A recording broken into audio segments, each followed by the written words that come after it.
For most of Chinese history, 吃 meant Stutter. I really didn't know. Yes, the ancient word for eat was a character you've probably already seen. It's hidden inside 餐厅 restaurant and 饭 rice. By the end of this episode, you will not only learn how to write this character like a native, but you'll be able to tell all your friends about how this character 吃 started its job as to describe stuttering to then now mean to eat. 吃 is a classic phonosemantic character, which means that there is a meaning component and a sound component. The meaning component is 口, yes, that's right, for mouth, as that's what you need to eat. And on the right, you have, I think you've got it the wrong way around. Okay, anyway, on the right, you have the sound component, which is 起 for to beg. The very first dictionary, 说文解字, defined 吃 as difficulty speaking. The meaning of a speech difficulty survives today with the term 口疾, describing stuttering. So, Fiona, what did ancient people use for eat? I'm going to sound very smart by saying 食. Is that right? Yeah. You recognize it as the food radical in 饭 rice, 饿 hungry, and 餐厅 restaurant. So in classical Chinese, 食 was actually the verb to eat. But roughly from the Tang and Song dynasties onwards, the colloquial word 吃 gradually took over in everyday northern speech, and 食 retreated back into its components within words like 食物. Fun fact, in Cantonese, Hokkien, and Taiwanese, people still use 食 like 甲崩. Oh, I never. But 甲崩不是吃，不是那个吃吗？食饱味，假爸味是食饱味. Wow, okay, wow. So these old verbs still retain their use in modern day speech. Yeah. Grammar time. Da-na-na-na. The basic pattern is simple. 吃 加 the thing you're going to eat. 吃 加 the thing you're going to eat. But there's a catch in Mandarin. 吃 does not like being alone. Yes.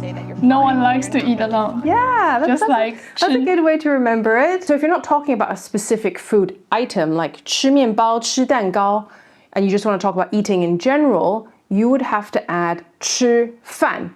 So it's not like you're actually eating rice, but it's just to say to eat, right? So if I want to say, I want to let's go eat, what would I say?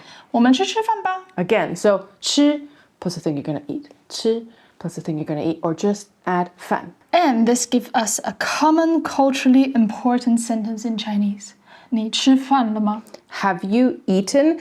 Now, of course, the person that's asking you may be genuinely wondering, have you eaten? But it's really more of a greeting and asking you, how is it going? And even in times, let's say you're having arguments, maybe you're arguing with your mom, your dad, your aunties, your uncles, and you know, there's a bit of a stalemate, and your auntie goes, 你吃饭了？吃饭了吗？吃饭了? You know the ice is melting. And what's a safe answer to this, Iona? 吃了. So no one's actually going to check if you've actually eaten, but it's just a nice response to say, yeah, I've eaten. 吃 is actually a super fun word in Mandarin because you're not eating actual objects. You can also eat feelings or more abstract concepts. 吃醋, to eat vinegar, means to be jealous, usually romantically. 他看到我跟别人聊天就吃醋了. 吃苦, to eat bitterness, means to endure hardship. So you'll hear parents praise someone or your aunties and uncles say, that person 能吃苦. 或是基本上是说你不能吃苦，你吃不了苦. Oh yeah, maybe they're criticizing you, saying, you're such a snowflake. 现在的草莓族吃不了苦. I think you can guess the meaning of this one. 吃惊. To eat shock. All right, Iona's now going to show you how to write 吃 like a native.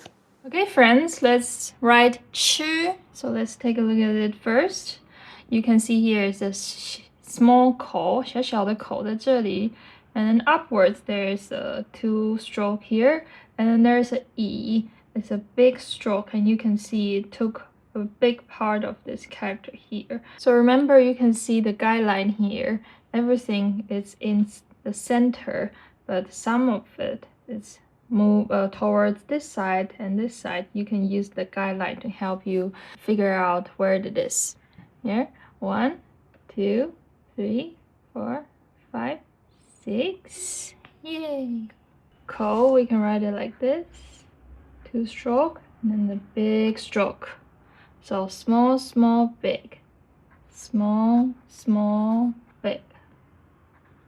Small, small, big.